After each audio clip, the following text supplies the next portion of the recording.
Admiral Jake Morrison stood by the huge window of the USS Liberty and watched the massive space station floating in the dark. The station belonged to the Galactic Council, and it was bigger than any human city. Lights blinked on its surface like tiny stars, and ships moved around it like insects around a lamp. Jake had been staring at it for 3 hours now, and he felt sick in his stomach 3 years ago. When humans first joined the galactic community, everyone was excited. Earth had finally made contact with alien life, and they were invited to join a council of hundreds of different species. The president at that time thought it was the greatest moment in human history. Jake remembered the celebrations and the parades and the hope that filled every human heart. Now Jake wanted to blast the whole station into space dust. The door behind him opened with a soft hiss, and he heard footsteps on the metal floor. He did not turn around because he knew who it was. Ambassador Lisa Carter always walked like she was angry about something, and today she had good reason to be angry. "How bad was it this time?" Jake asked, without turning around. Lisa threw her briefcase on the table so hard that it made a loud bang. "Worse than usual," she said, and her voice was full of rage. "The Zephyrian delegate called us primitive mammals who play with fire. He said we should go back to our caves and leave the galaxy to real civilizations." Jake finally turned around and looked at Lisa. She was a small woman with short brown hair, and usually she was very calm and professional. Today her face was red and her hands were shaking. Her expensive blue suit was wrinkled like she had been in a fight. "What about the Viridian representative?" Jake asked.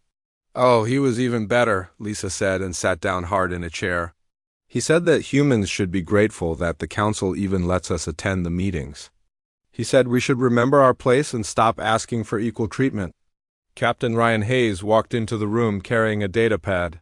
Ryan was Jake's best tactical advisor, and he had been listening to the council meetings through the communication system. His face looked like someone had just told him his mother died.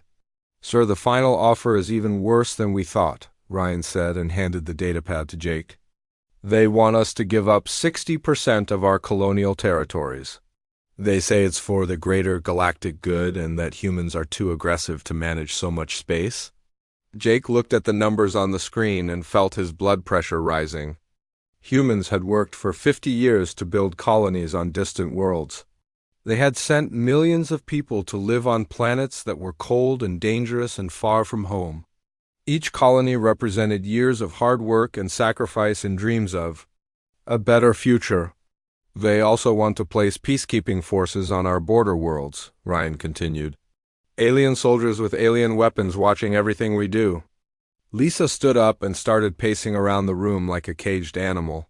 "The worst part is how they talk to us," she said. "Like we are children who need to be taught how to behave." The Altarian counselor patted my head today. He actually patted my head like I was a pet. Jake had heard enough. He had spent his whole life in the military defending human interests and human dignity. He had fought pirates and rebels and anyone who threatened innocent people. But he had never felt as insulted as he did right now.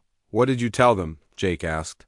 "I told them we needed time to consider their generous offer," Lisa said, with sarcasm dripping from her voice. The Zephyrian laughed and said we could have until tomorrow morning to accept. "If we refuse, they will impose the terms anyway." Ryan looked at the datapad again and shook his head. "Sir, if we accept these terms, we might as well surrender our independence. They want control over our military, our trade routes, and our immigration policies. We would be a client state, not an equal member." Jake walked back to the window and stared at the council station again. He could see the docking bays where human ships were parked next to alien vessels.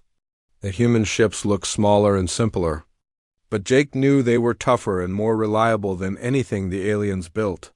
Humans had learned to build things that lasted because they could not afford to replace them every few years. "Have you talked to President Sullivan?" Jake asked. Lisa nodded. "She gave me full authority to negotiate, but she also gave me a backup plan. If the talks fail completely, we are authorized to withdraw from the council and return to Earth immediately." "What about our trade agreements and our embassy staff?" Ryan asked. "Dr. Alex Turner will stay behind to handle basic diplomatic functions," Lisa replied. Everyone else comes home. Jake thought about the implications of leaving the council. Humans would be isolated again, cut off from galactic trade and technology. But they would also be free to make their own decisions and defend their own interests. The choice was between dignity and convenience, and Jake knew which one mattered. More? How long do we have? Jake asked. The council expects our answer in 6 hours, Lisa said. They scheduled a big ceremony where they planned to announce our acceptance of their terms. They even invited reporters from across the galaxy. Jake smiled for the first time in days. The aliens were so confident that humans would surrender that they had already planned a victory celebration. They thought humans were weak and desperate, and grateful for any scraps thrown their way. They were about to learn how wrong they were. Send a message to all human ships in the area, Jake ordered. Tell them to prepare for immediate departure. Pack everything we brought and leave nothing behind. Ryan looked surprised. Sir, are you sure about this? Once we leave, there might not be any way back. Jake turned away from the window and looked at both of his advisors. These were good people who had served humanity with honor and dedication. They deserved better than begging for scraps from arrogant aliens who saw them as inferior beings. The council has made their position very clear, Jake said. They do not want us as equals. They want us as servants. I would rather be alone and free than together and enslaved. Lisa smiled and picked up her briefcase. I will go pack our files and cancel our agreements. This is going to be interesting. Within 2 hours, every human on the station was heading back to their ships. The alien diplomats barely noticed them leaving because they were too busy planning their celebration. By the time they realized what was happening, the human fleet was already jumping to hyperspace. Jake watched the council station disappear behind them and felt a weight lift from his shoulders. Humanity was alone again, but they were also free. What happened next would depend on what humans chose to do with that freedom. 3 months passed without a single word from humanity, and the Galactic Council barely seemed to notice. Counselor Vexthara of the Zephyrians stood at the podium during the weekly session and laughed when someone mentioned the empty human seats. Her purple skin glowed with amusement as she spoke to the assembled delegates. The primitive mammals have thrown a tantrum, she said with a voice that sounded like wind chimes in a storm. They will return within days begging for our forgiveness. Humans cannot survive without our guidance and protection. The other counselors nodded in agreement. The Viridian representative made a comment about human stubbornness being a temporary phase that would pass once they realized their mistake. The Altarian delegate suggested they should make the terms even harsher when the humans inevitably returned. Dr. Alex Turner sat alone in the human embassy section of the station and listened to these comments through the communication system. Alex was a thin man with gray hair who had worked as a diplomat for 20 years. He had volunteered to stay behind and handle basic embassy functions while the rest of the human delegation returned to Earth. Now he wondered if that had been a smart decision. Every day Alex walked through the corridors of the station and felt the eyes of alien diplomats following him. They looked at him like he was a representative of a fallen empire or a defeated nation. Some of them whispered behind his back about how humans had embarrassed themselves by storming out of the peace talks. Others simply ignored him completely as if he had become invisible. But Alex noticed something that the other diplomats were too proud to see. The cargo bays that used to be filled with human trade ships were now empty. The luxury shops that sold human goods had closed their doors. The restaurants that served human food had removed those items from their menus. Slowly and quietly, the human presence was disappearing from the station, and nobody seemed to care. On Earth, President Katie Sullivan stood before a joint session of Congress and addressed the nation. The chamber was packed with senators and representatives who had traveled from across the planet to hear her speak. Cameras broadcast her words to every human colony and settlement in space. The galaxy has made its position clear, she said in a calm but firm voice. We are not welcome at their table as equals. We are expected to be grateful servants who follow their orders and accept their scraps. Very well, we shall make our own table and invite those who treat us with respect. The applause that followed her words lasted for 5 minutes. When it finally died down, she continued speaking about humanity's new path forward. Earth would focus on strengthening its own colonies and building relationships with species that were not part of the Council. Human scientists would accelerate their research programs, and human engineers would improve their technology without alien interference. Director Ben Clark of Human Intelligence entered the President's office later that evening, carrying a folder full of classified reports. Ben was a former military officer who had spent 10 years gathering information about alien governments and their secret activities. His face was serious as he placed the folder on the President's desk. "Ma'am, we have a problem," he said. "Our deep space reconnaissance teams have detected massive fleet movements throughout Council space. The Zephyrians are moving their battle groups toward our border. The Viridians are mobilizing their assault carriers. The Meridians are activating their reserve squadrons." President Sullivan opened the folder and studied the photographs and charts inside. The images showed alien warships gathering in staging areas near human territory. Intelligence estimates suggested they were planning some kind of military operation, but the exact target remained unclear. "How much time do we have?" she asked. "Based on their current movement patterns, probably 3 to 6 months, Ben replied. "But ma'am, there is something else you need to know. They are not just moving military assets. They are also cutting off trade routes and blocking communication channels. It looks like they are trying to isolate us completely before they make their move." The first real sign of change came from an unexpected source. The Altarian Commerce Guild sent an urgent message to the Council reporting a 30% drop in luxury goods imports. These items had always come from human worlds, but the Council members had never paid attention to where their favorite products were manufactured. They saw humans as consumers who bought alien technology, not as producers who created valuable goods. The guild representative was a tall blue creature named Kekstar, who normally appeared calm and professional. Today he seemed nervous as he spoke to the Council about the economic implications of the human withdrawal. His forearms moved constantly as he gestured at the charts and graphs on the main display screen. "The loss of human trade routes is affecting 17 different sectors," he explained. "Medical supplies manufactured on human worlds are no longer available. Entertainment products from human colonies have disappeared from our markets. Luxury foods that were exclusively produced by human farmers are now impossible to obtain." "Counselor." Vexthara waved one of her long fingers dismissively. "Temporary inconvenience," she said. "We will find other suppliers or manufacture these items ourselves. Humans are not irreplaceable." But replacing human products proved more difficult than anyone expected. When the Meridian Empire tried to reverse engineer human medical equipment, they discovered that the technology was far more advanced than they had realized. Human doctors had developed treatments for diseases that alien medicine could not cure. Human engineers had created devices that were smaller, lighter, and more efficient than anything the Council could build. Dr. Alex Turner received his first visitor in weeks when Trade Representative Quinder knocked on his office door. Quinder was a short green alien who usually avoided contact with humans. Today he seemed almost friendly as he sat down across from Alex's desk.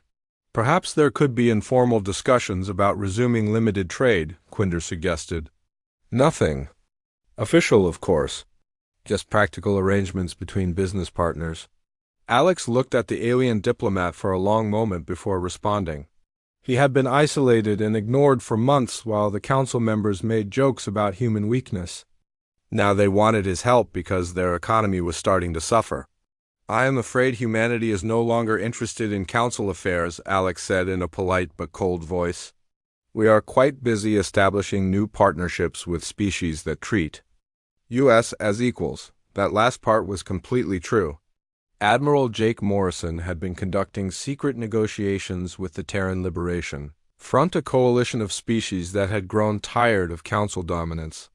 The meetings took place aboard human ships in neutral space far from Council surveillance. Representatives from 6 different races had already signed preliminary agreements for mutual defense and trade cooperation. Meanwhile, on the council station, the mood was starting to change. Reports came in every day about economic problems, trade disruptions, and supply shortages. The Zephyrian military was spending enormous amounts of money to maintain their fleet movements. The Viridian government was facing protests from citizens who could no longer buy their favorite human products.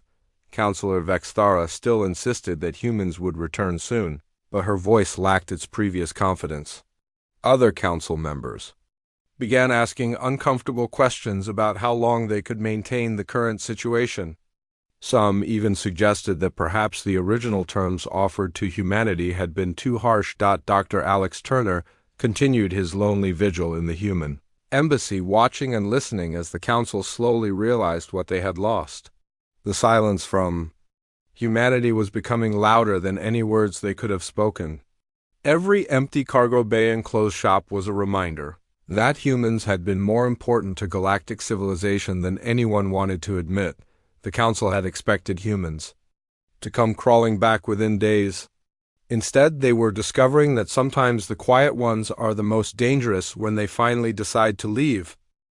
6 months after humanity withdrew from the peace talks, the first real crisis hit the Galactic Council like a hammer blow. The Meridian Empire faced a complete collapse of their healthcare system when their supplies of human-manufactured medical equipment finally ran out. Emperor Zalthresh stood before his planetary council with fear in his eyes as he read the reports from hospitals across his empire. 2 million citizens are at risk, he announced to the shocked assembly. Our doctors cannot treat the silver plague without human bioscanners. Our surgeons cannot perform complex operations without human precision tools. We tried to build our own equipment, but our best engineers failed completely. The Meridian scientists had worked day and night for 3 months trying to copy human medical technology.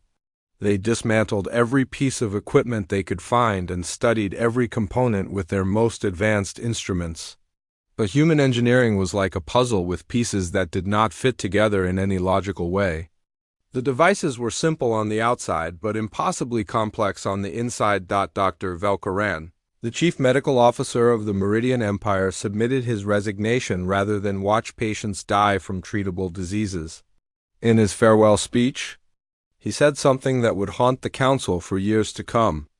We called humans primitive, but they created miracles we cannot even understand. We laughed at their technology while depending on it for our lives. Council Speaker Zex Moran called an emergency session for the first time in 50 years. The Great Chamber was filled with delegates from every member species, and the air buzzed with nervous energy. Zex Moran was an ancient being who had led the council for decades and had never shown fear or uncertainty. Today his voice trembled as he spoke. We may have underestimated the human contribution to our civilization, he admitted reluctantly. Trade Representative Quinder will present the economic analysis. Quinder stepped up to the central podium and activated the holographic display. Charts and graphs filled the air around him, showing trade routes that had collapsed and supply chains that had broken down. The numbers were devastating and got worse with every slide he showed. 17 major trade routes have shut down completely, he reported. Medical supplies are critically short across 12 sectors. Food imports have dropped by 40% in the Outer Rim territories.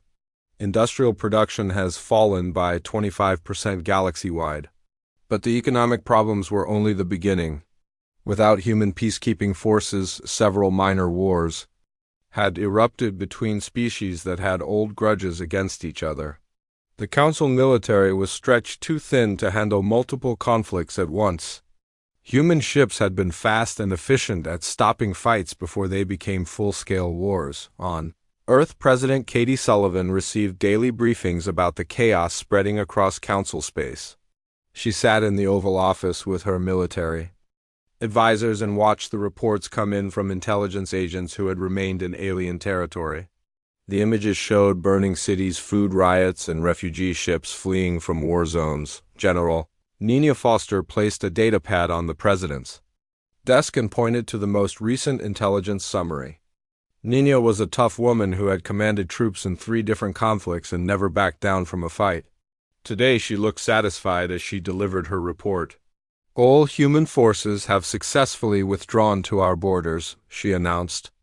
We have established defensive perimeters around every human world and installed the new quantum defense networks. If anyone wants to attack us, they will get a very unpleasant surprise. The quantum defense system was humanity's greatest secret. While the Council had been focused on traditional weapons and energy shields, scientists had been working on something completely different. They had learned to manipulate space and time itself, creating weapons that could destroy entire fleets without firing a single shot. Dr. Sarah Mitchell walked into the briefing room, carrying a prototype device that looked like a simple metal cube. Sarah was the head of the Human Defense Research Division and had spent her entire career studying alien technology and finding ways to improve it. The cube in her hands contained enough power to vaporize a small moon.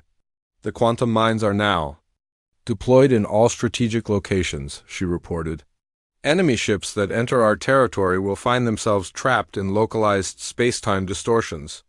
Their engines will fail, their weapons will malfunction, and their communications will be cut off. President Sullivan studied the deployment maps and nodded with approval.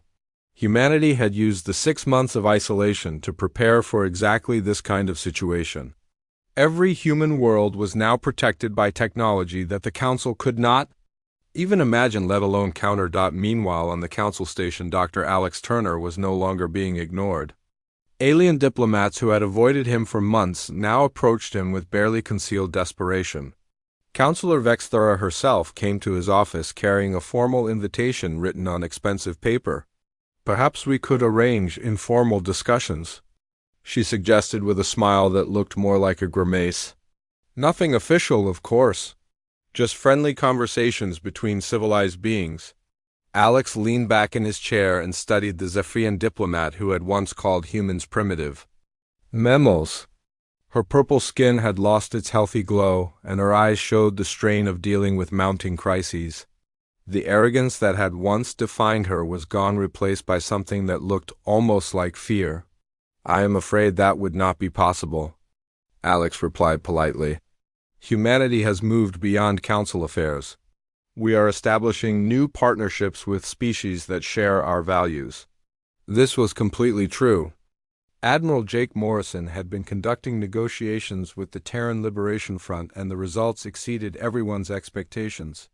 6 different species had formally withdrawn from the Council and joined the new alliance. 3 more were considering similar moves and sending secret delegations to human space. The meeting took place aboard the USS Horizon in deep space, far from any Council surveillance. Representatives from the Kalthari Confederacy, the Free Worlds Alliance, and 4 other groups gathered around a holographic conference table. Admiral Jake Morrison stood at the head of the table and addressed the assembled delegates. The Council has ruled through fear and intimidation for too long, he declared. They demand tribute from weaker species and give nothing in return except empty promises of protection. We offer something different, true partnership between equals. The Kalthari ambassador was a tall, thin being with silver skin and large black eyes. Her species had been oppressed by the Council for centuries and forced to surrender most of their natural resources. She spoke for many others when she addressed Jake's proposal. Humans have shown that it is possible to stand up to Council tyranny, she said. If you can guarantee our security, we will gladly join your alliance. Jake activated another holographic display showing human defensive capabilities and military strength. The images revealed warships and weapons that were far more advanced than anything the Council possessed. The quantum defense networks alone were enough to stop any invasion force that the Council could assemble. We do not seek to rule others, Jake explained. We seek to protect the freedom of all species to choose their own destiny. The Council offers slavery disguised as civilization. We offer true independence. Back on the Council station, the mood was growing darker every day. Reports arrived hourly about new problems and fresh disasters. The Viridian government was facing revolution as citizens demanded access to human medical treatment. The Altarian economy was collapsing as luxury Goods became impossible to obtain. Even the mighty Zephyrian military was struggling to maintain order without human support. Council, Speaker Zex Morin convened private meetings with the most influential members trying to find a solution to the growing crisis. But every proposal they discussed required admitting that humans were essential to galactic civilization. The very beings they had dismissed as primitive mammals now held the key to preventing total collapse. The silence from humanity continued, but it no longer seemed like stubbornness or pride. It felt like a countdown to something terrible and inevitable. The Council had pushed too hard and demanded too much, and now they were discovering the true cost of their arrogance. The Galactic Council's patience finally snapped like a rope that had been stretched too tight. Fleet Admiral Kethver stood before the Emergency War Council and slammed his armored fist on the metal table hard enough to dent it. His red eyes glowed with anger as he addressed the assembled military commanders from 7 different species. "Enough of this humiliation," he roared. "The primitive humans think they can embarrass the Council and walk away without consequences. We will drag them back to the negotiating table by their necks if necessary." The plan they developed was called Operation Galactic Harmony, and it was the largest military action in Council history. 300 warships from 7 different fleets would converge on human space and occupy 3 outer colonies. The humans would be given a simple choice: surrender and accept the original peace terms or watch their worlds burn. Admiral Kethver was a veteran of dozens of campaigns against rebellious species. His Zephyrian battle cruiser had bombarded 12 different worlds into submission. He had never met a species that could resist Council military might for more than a few days. Humans would be no different. Intelligence reached President Katie Sullivan within hours of the Council's decision. The human spy network that had been built over decades of careful work now paid for itself 1,000 times over. Every movement of Council ships was tracked and reported back to Earth through secret communication channels. General Nina Foster burst into the presidential briefing room carrying urgent dispatches from intelligence agents throughout Council space. Her face was grim, but her eyes showed no fear as she spread the tactical reports across the conference table. "They are calling it Operation Galactic Harmony," she reported. 300 ships under Admiral Kethver's command. Their target is the Ross 128 system, and they plan to use our colonies as hostages to force our surrender. President Sullivan studied the fleet composition and attack plans that had been intercepted by human spies. The Council was bringing everything they had: battleships, assault carriers, heavy cruisers, and support vessels. It was an overwhelming force designed to crush any resistance through sheer numbers. "What is our defensive capability in that sector?" the President asked. General Foster activated a holographic display showing human defensive positions throughout the border regions. Red dots marked Council ships, while blue dots showed human forces. The numbers looked hopeless, but Nina was smiling as she explained the situation. "Ma'am, they are walking into the perfect trap," she said. "Dr. Sarah Mitchell's quantum defense network is fully operational in that system.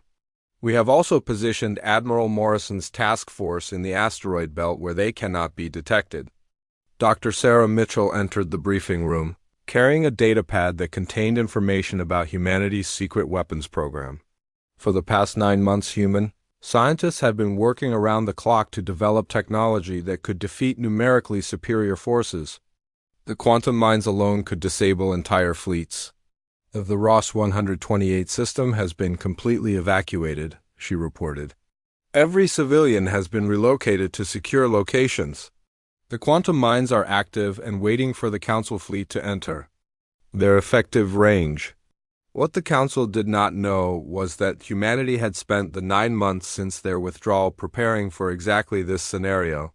Every human world now had defensive systems that made traditional military tactics useless. The Council was about to discover that technology mattered more than numbers. Admiral Jake Morrison stood on the bridge of the USS Defiance, hidden deep in the Ross 128 asteroid belt. His ship and 15 others were invisible to Council sensors, thanks to new stealth technology that bent light and energy around their hulls. Jake watched the approaching enemy fleet on his tactical display and felt calm for the first time in months. Captain Mike Stevens stood beside him, studying the enemy formation through the ship's advanced sensors. Mike was Jake's most trusted officer and had fought alongside him in 3 previous conflicts. Today he looked like a hunter watching prey walk into a carefully prepared trap. "Sir, the Council fleet has entered the outer system," Mike reported. "Admiral Kethver's flagship is leading the formation. They are moving toward the inner planets, looking for targets." The Council fleet spread out across the Ross 128 system, expecting to find human colonies and defensive installations. Instead, they found empty space and abandoned settlements. Admiral Kethver grew increasingly frustrated as his ships reported no signs of human resistance or civilian populations. "Where are they?" he demanded over the fleet communication channel. "Scan every asteroid, every moon, every piece of debris. The humans must be hiding somewhere." As the Council ships moved deeper into the system searching for targets, they passed through carefully positioned quantum minefields. The mines were invisible to their sensors and completely undetectable until they activated. Admiral Kethver had no idea that his entire fleet was already trapped. Jake Morrison opened a communication channel to the Council flagship, and his image appeared on Admiral Kethver's main screen. The Zephyrian admiral stared at the human with contempt and amusement, clearly expecting an immediate surrender. "Council fleet, you are trespassing in sovereign human space," Jake said in a calm, professional voice. "You have 60 seconds to reverse course and leave the system immediately." Admiral Kethver laughed so hard that his armored chest plates rattled against each other. "Admiral Morrison, you are outnumbered 3-1 by the finest warships in the galaxy.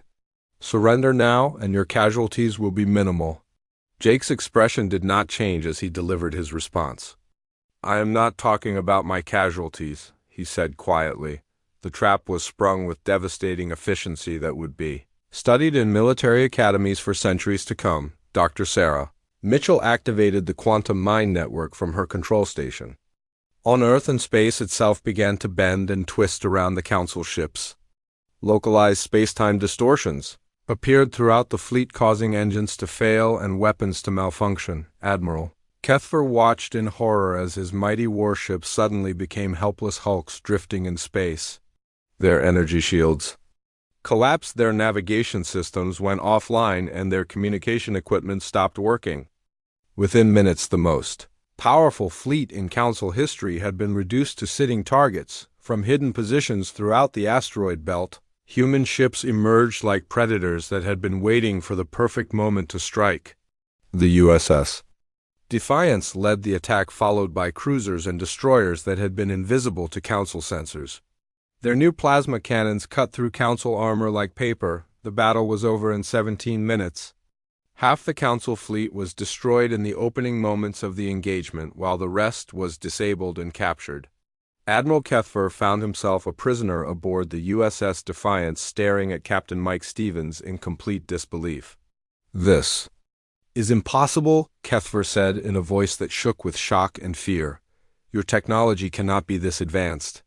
You are primitive mammals who barely understand space travel." Mike Stevens looked at the defeated alien admiral with something that might have been pity. "That was your first mistake," he replied. "You never bothered to learn what humans were actually capable of. You saw what you expected to see and ignored everything else." The news of the Council's crushing defeat spread throughout the galaxy, within days carried by survivors who had witnessed the impossible. The species that had considered humanity weak and primitive now faced a terrifying reality that changed everything they thought they knew about galactic politics. Emergency sessions convened across Council space as governments tried to understand how their invincible military had been destroyed so easily. Panic gripped the leadership as they realized that humanity controlled not just superior technology but also crucial trade routes and resources they had taken for granted. The Meridian health crisis had spread to 4 other species, and without human-manufactured components, much of their technology was failing. The Viridian government was facing revolution as citizens demanded access to human goods and services. Even the mighty Zephyrian Empire was struggling to maintain order without human support. President Katie Sullivan sat in the Oval Office and watched reports of chaos spreading across council space. The images showed burning cities, desperate refugees, and collapsed governments. She felt no satisfaction in seeing alien suffering, but she also felt no regret about defending human dignity and independence. General Nina Foster entered the office, carrying the formal surrender request that had just arrived from the council. The document was written on expensive paper and sealed with the official council symbol, but the words inside showed complete defeat and desperation. "Ma'am, Councillor Vexthara herself is leading a delegation to Earth," Nina reported. "They are requesting immediate peace negotiations and offering to accept any terms we propose." The aliens who had once dismissed humans as primitive mammals were now begging for mercy from the species they had tried to destroy. The Council's greatest mistake had been assuming that a species capable of reaching the stars would quietly accept subjugation. Now they were about to learn the true cost of their arrogance. News of the Council's crushing defeat at Ross 128 spread across the galaxy like wildfire and changed everything that every species thought they knew about galactic politics. Within hours of the battle ending, emergency broadcasts were transmitted to every world in Council space, carrying images that would haunt alien nightmares for generations to come. The mighty Zephyrian fleet reduced to burning wreckage floating in space. Admiral Kethver's flagship captured and towed away by human vessels that had appeared from nowhere. 300 of the galaxy's most advanced warships destroyed or disabled in 17 minutes by an enemy they had dismissed as primitive mammals. Counselor Vexthara sat in her private chambers on the council station and stared at the battle reports with growing horror. Her purple skin had turned almost gray with shock, and her hands trembled as she read the tactical analysis. Every assumption the Council had made about human military capability had been completely wrong. "How is this possible?" she whispered to her aide, who stood nearby looking equally shaken. "Our intelligence report said humans possessed inferior technology and limited resources. They were supposed to be decades behind our most advanced weapons." The aide was a young Zephyrian officer who had graduated from the military academy with highest honors. Today he looked like someone who had just watched his entire worldview collapse. "Ma'am, it appears our intelligence was severely flawed. Human technology is far more advanced than we realized." But the military defeat was only the beginning of the Council's problems. Across the galaxy, species that had been oppressed by Council rule for centuries saw an opportunity for freedom. The Kelthari Confederacy formally declared independence and announced they were joining the Human-led Alliance. The Free Worlds Coalition followed within days. Planet after planet began withdrawing from Council authority and requesting protection from the new Terran Liberation Front. The Council's grip on galactic civilization was crumbling faster than anyone thought possible. What had seemed like an unshakable empire just weeks ago was now falling apart like a house built on sand. Emergency sessions convened across council space as governments tried to understand how their world had changed so quickly. The Meridian Emperor called his advisors together and demanded answers about why their military had failed so catastrophically. The Viridian Prime Minister faced angry crowds in the streets demanding access to human medical technology. President Katie Sullivan received dozens of surrender requests and peace proposals every day from alien governments that were desperate to avoid sharing Admiral Kethver's fate. The messages came from species that had once laughed at human diplomatic efforts and dismissed Earth as an insignificant backwater world. Secretary of State Robert Chun placed the latest batch of diplomatic communications on the president's desk and shook his head in amazement. Robert had worked in foreign relations for 15 years and had never seen such a complete reversal of power in such a short time. "Ma'am, we have formal surrender requests from 12 different council members," he reported. "The Altarian Commerce Guild is offering to pay tribute if we will resume trade relations. The Viridian government is requesting immediate medical assistance for their plague victims." But the most significant message came from Councillor Vexthara herself. The same alien diplomat who had called humans primitive mammals was now requesting permission to travel to Earth and negotiate a complete restructuring of galactic government. Her message was written in humble language that would have been unthinkable just months ago. The ceremony took place in the White House Rose Garden on a bright spring morning with representatives from 47 different species in attendance. Counselor Vexthara led the council delegation wearing simple robes instead of her usual elaborate ceremonial armor. Her purple skin showed stress marks and her eyes reflected the fear and desperation of a defeated leader. President Sullivan stood at the podium and looked out at the assembled crowd of alien diplomats who had traveled across the galaxy to witness this historic moment. Many of them had never set foot on Earth before and had spent their entire lives believing that humans were inferior beings who needed alien guidance. The Galactic Council formally requests the restoration of diplomatic relations, Vexthara announced, in a voice that barely rose above a whisper. We acknowledge our errors in judgment and wish to renegotiate all previous agreements under new terms that recognize human sovereignty and equality. President Sullivan's response was measured but firm and carried the weight of humanity's newfound power. The old council system is dissolved effective immediately. We are establishing a new galactic federation with equal representation for all species regardless of their military strength or economic resources. The implications of this statement hit the alien delegates like a physical blow. The council system that had dominated galactic politics for thousands of years was ending. The species that had ruled through fear and intimidation were being replaced by a government based on equality and mutual respect. Admiral Jake Morrison stood nearby wearing his dress uniform and the medals he had earned during humanity's rise to galactic prominence. He had been promoted to Supreme Commander of Federation forces and would oversee the transition from council tyranny to democratic government. The irony was not lost on him that the same aliens who had tried to reduce humanity to a handful of core systems now looked to humans for leadership. Earth will serve as the administrative center of the new federation, President Sullivan continued. All member species will have equal voting rights and equal access to trade routes and resources.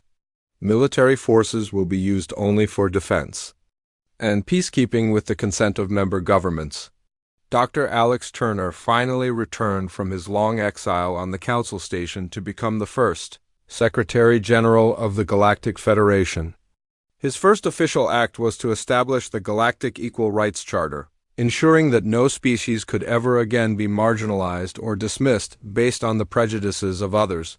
The transformation of galactic civilization happened with surprising speed. Within 6 months, the old council military was disbanded and replaced by Federation peacekeeping forces led by human officers. Trade routes that had been controlled by powerful species were open to all members. Technology sharing programs ensured that smaller species could defend themselves against potential aggressors. The Meridian health crisis was solved within weeks when human medical teams arrived with advanced equipment and life-saving treatments. The Viridian economic collapse was prevented by emergency trade agreements that provided essential supplies. Even the proud Zephyrian Empire accepted human assistance to rebuild their shattered military, but the most important change was not political or economic but psychological. Species that had spent centuries fearing council retaliation now lived without that constant threat. Governments could make decisions based on the needs of their people rather than the demands of distant overlords. Freedom spread across the galaxy like sunlight breaking through storm clouds. Admiral Kethver remained a prisoner on Earth, serving as a reminder of what happened to those who threatened peaceful species. He spent his days in a comfortable cell, reading human military manuals and trying to understand how his supposedly superior forces had been defeated so easily. The answer was simple but painful for him to accept. Humans had never been primitive or weak. They had simply been underestimated by aliens who confused arrogance with superiority. The Council had made the fatal mistake of judging human capability based on their own prejudices rather than objective evidence. They had seen what they wanted to see and ignored everything that contradicted their assumptions. Captain Mike Stevens visited Kethver regularly to discuss military strategy and the lessons learned from the Battle of Ross 128. During one of these Conversations, the former admiral finally asked the question that had been haunting him since his capture. How long were you planning this? Kethvar asked. How long did you know that war was inevitable? Mike considered the question carefully before responding. We hoped it would never come to war, he said honestly. But we prepared for it from the moment we realized the Council would never treat us as equals. Humans have a saying that hope for the best but prepare for the worst. In the end, the Council's greatest mistake had not been underestimating human military capability or economic importance. It had been assuming that a species capable of reaching the stars would quietly accept subjugation. Humanity had withdrawn from peace talks not out of weakness but to prepare for the inevitable confrontation. When they returned to the galactic stage, they did so as the dominant power in a new federation based on equality and mutual respect. The galaxy would never again make the mistake of underestimating humanity or any other species that valued freedom over security and dignity over convenience. The age of council tyranny was over and the age of galactic democracy had begun.